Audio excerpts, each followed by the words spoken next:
Abdul Kalam Azad circle, Ekalavya circle,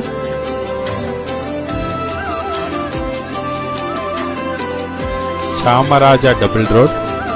Jhansi Rani Lakshmibai road, Jagjivan Ram circle road,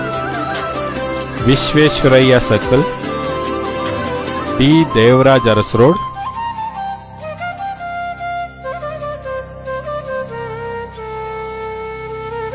KR circle, R road ಅಥವಾ Hardinge circle, Doddakere Maidana, Shri Shivaratri Rajendra Mahaswamiji circle, Vishwa Manava park, ಮೈಸೂರಿಗೆ ಸುಸ್ವಾಗತ.